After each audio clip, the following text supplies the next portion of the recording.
90 minutes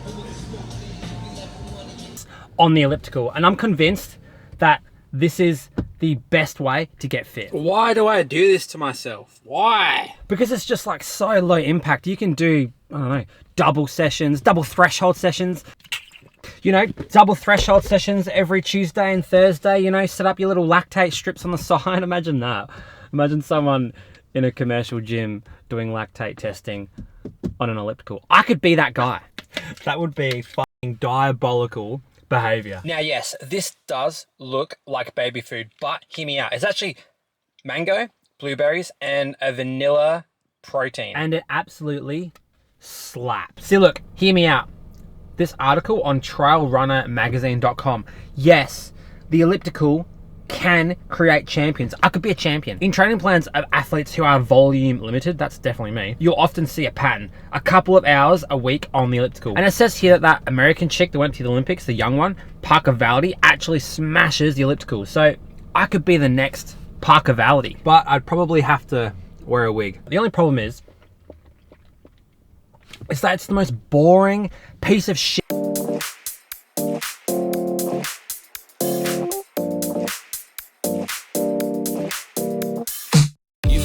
Let's hit the dance floor. Don't work too hard, might break a backbone. Return to the Mac, the king is back though. Corvette and cash, I never lack those. She saw the stone, you know how that go. Fatality, my diamonds that cold. Versace trunks, I hit my backstroke. Knock on the door, she at the back row. So last week I was doing really well and my hip was feeling quite good. I got back on the bike and I started to lengthen out my bike rides. But what did I do? I went and fucked it all up, didn't I? Yeah. So when I was riding my bike, I went a little bit too far from home and I went out and back. So on the way back, my hip started to get really tight. And then by the time I got home, my hip just felt a bit fucked, really. Oh, look at you in your little sunspot. Hello. But you know, am I gonna cry about it? No, because at the end of the day, like, it's not a big deal. There are kids starving in Africa and have it much worse. You know, there are even people getting bombs dropped on their head from a drone piloted by some random woman in a shipping container in Arizona, just coming back from her lunch break. What the fuck am I saying? Oh, how easy would life be if you were just a cat, hey? Everything is going to be okay. And I guarantee that 90% of people come back from their injuries even better than what they were before. And I know this from personal experience because I'm a physiotherapist. So I've dealt with 100,000,000 people that have had injuries and they've always come back a lot better, but only if they follow these certain principles. I've got to go to work, mate. Enjoy your life of relaxation, hey? Chandelier, limousines. Really think I'm seeing things. Read the line in between. Yellow light, I gotta speed up. Get home to a cold shower. Need that pronto. Look like a rave at the condo. Heck of a night in Toronto. She said, boy, you in Morocco. Pearl white mention in the top. Now, I have this problem where I try to plan every single day, months in advance with my training, to the point where, like, I have exact workouts that I want to put in, you know, in 4 weeks' time on a Tuesday. Full detail, session by session. And I think this is a massive problem. Because like I said before, the fitness journey is like going from point A to point B, and it's rolling hills. And how can you, oh God, how can you plan all of your training if it's going to be rolling hills? It just doesn't make sense, right? Like, you're going to have really good days where your body feels really good and you can go and, you know, do heaps of training on the elliptical or get on the bike or get in the pool or something. Awesome. But there's also going to be days where the only way that you can move the needle from A to B is by fully resting, because your body is telling you to rest.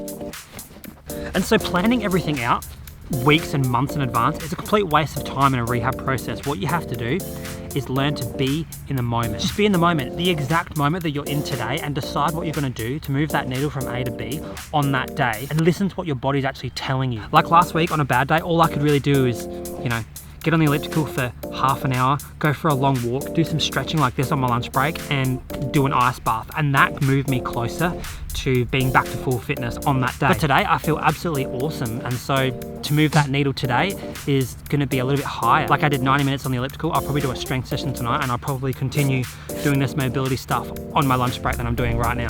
And today I feel so good that after I've done this mobility stuff, I'm probably gonna do a couple of 30-second run throughs on this grass, because you know, my hip feels quite good today. So that's tip number one. No planning, no forward planning, no nothing. Just living in the moment and doing exactly what your body needs you to do on that day to move that needle from A to B. Tip number one. I'm gonna go do some run throughs.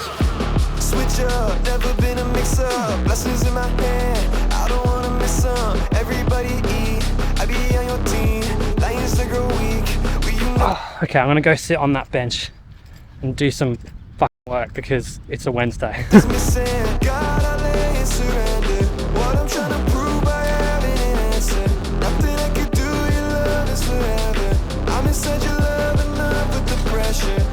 That's why I don't need no 2, 2, 3s. So I just stuffed down my dinner as fast as I could because we got some games to make. Days turn to seasons, taking time away. If my faith ever frees up, I know you'll be the flame. Never would you change, your love is constantly sublime. Now when you think about it, runners are really fucking lazy, right? We only train like 5 to 7 hours a week. That's literally nothing. But because running is so potent, you can actually get by on 5 to 7 hours per week, assuming that you don't get really injured like me. So while we can't run, we may as well smash the ever-living shit out of cross-training. Like at most, I can probably only do like 50 or 60 Ks per week. And if I want to add in more, good luck. Double runs, fucking good luck. If I were to cross-train, I could easily do like 2 to 3 hours of solid, easy cardio every day and feel absolutely fine. And the next day, my legs feel absolutely perfect and not thrashed. And like I mentioned at the start of the video, Parker Valdi, she smashes the shit out of cross training and she got to the Olympics. Cross training is the key to coming back stronger.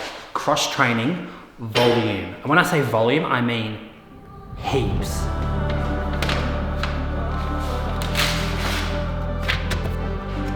So when you're running full time, you can maybe do like, 5 smaller sessions and 1 longer long run. But if you were to cross train, like I've been doing, for example, you can do 5 days a week of the elliptical, you can do 3 long endurance rides, and you could do 4 swims. I'm gonna go smash my session and probably go to bed because it's 7 o'clock.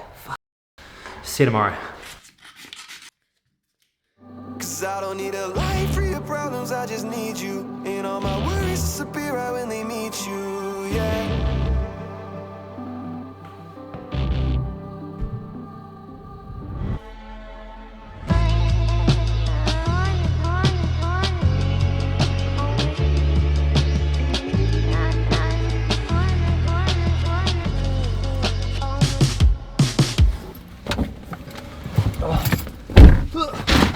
Man, fuck today, seriously. An hour on the elliptical, which was good, no pain. I get in the pool, I do 900 meters, and it's just really tight and annoying. And luckily for me, I guess, because I was gonna just continue pushing through, but they actually kicked me out of the pool because they have some stupid school holidays obstacle course thing to put in the pool. So I guess they've done me a favor there. And yeah, for about 15 seconds, I did the whole, you know, woe is me, my life's so hard, I hate being injured, all that stuff. But really, it's not that bad, is it?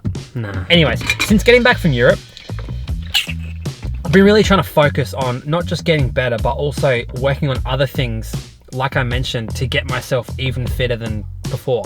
And the biggest thing for me has been body composition, because in Europe, I put on a little bit of weight eating so much garbage, basically. I think in that previous video, it was like 71.5 kilos or something. Maybe a couple too many pizzas on the holiday. Not good. I'm usually around low 70s. And what is it now? About 5 weeks later, I'm right in the high 68s, which is actually the lightest I've been in a really, really long time. Probably since I was like 17, I don't know. So how have I actually done this? Well, number one, not eating Italian pizzas every day. I've really been focusing on eating lots of fruits, vegetables, you know, rice, all the good stuff that I was eating before, but it seems like I've just dialed it in.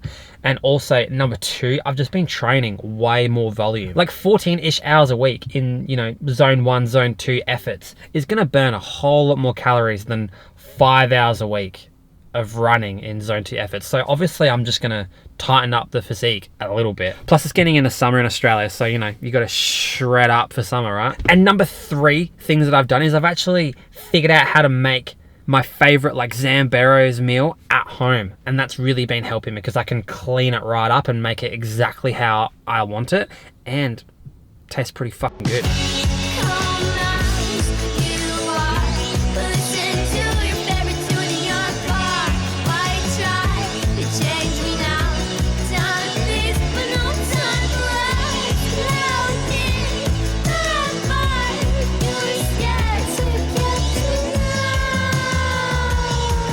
Now, any of you that are still watching, please comment below some questions, because I think the next episode, rather than it being just me talking about my fucking self all the time, it might be interesting for you guys to ask questions about yourselves, and I can maybe help you a little bit. Let's try that, hey?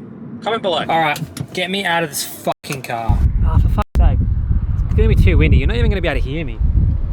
Oh well, we'll give it a go anyway. Oh, fuck me, this wind.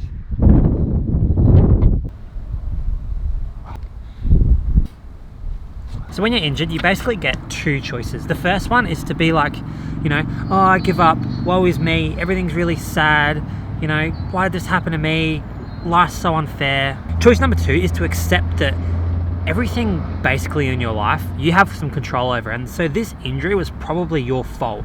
And the only way that you're gonna get yourself out of this and never have this injury again is by fixing the problems that you had initially. That way you can use this as an opportunity to get better in life and focus on your weaknesses. Like, I hate the elliptical and I hate sitting on it, and you know, earlier in the year I could only do maybe 30 minutes before I just mentally gave up, but now I did an hour this morning, I did an hour and 30 minutes on it without stopping yesterday. That is just mental training, and that's working on my psychology. That's going to make me a better runner when I do eventually get back to running. Hey car. So I challenge you that if you're injured, leave no stone unturned. Do everything. Go swimming, go do the elliptical, keep yourself as fit as possible, work on your mobility, work on your weaknesses, work on everything. Leave no stone unturned. And most importantly, be happy about being given this opportunity to challenge yourself properly, because that's what running really is. It's just a mental challenge.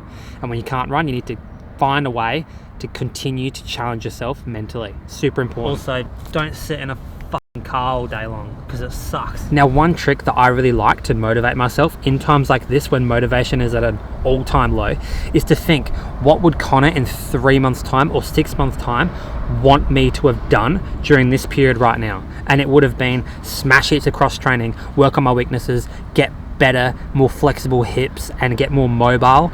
And yeah, another trick that I find to really work on this psychology during this time period is to find words of affirmation that really help you. Things that you can repeat over and over and over in your head when you're having a mental down day, to get yourself out of that mindset and get yourself in a good frame of mind. Like, here's what I do. I actually make my background on my phone things that I find really valuable and what really work for me to get me out of that mindset. Number 1, in the moment, like we said before. My phone went off. Number 2, future self. Really focusing on what does my future self want me to do right now, and how can I push myself towards being that future self. Number 3, remember, kids are starving in Africa. This isn't a big deal. Running isn't a big deal. As much as it feels like it right now, there's bigger things going on in the world than you not being able to run or me not being able to run. The world's going to continue rotating around. It's all good. Oh, I got shit all over my fingers. Fuck. God damn it. A couple of other ones that I like is, you know, keep moving that needle forward, going from A to B. And another one. Fucking bro. Can this guy be quiet? Fuck sake. And the last one that I really like to say to myself over and over is the age-old classic, harden the fuck up. You ain't worry about nothing, so I won't worry about nothing. Yeah. I ain't gonna miss the things you got for me. There's beauty in the mess, you're where I ought to be. Why be so stressed? I know you're watching me. Cause I don't need a life for your problems, I just need you. And all my worries disappear right when they meet you.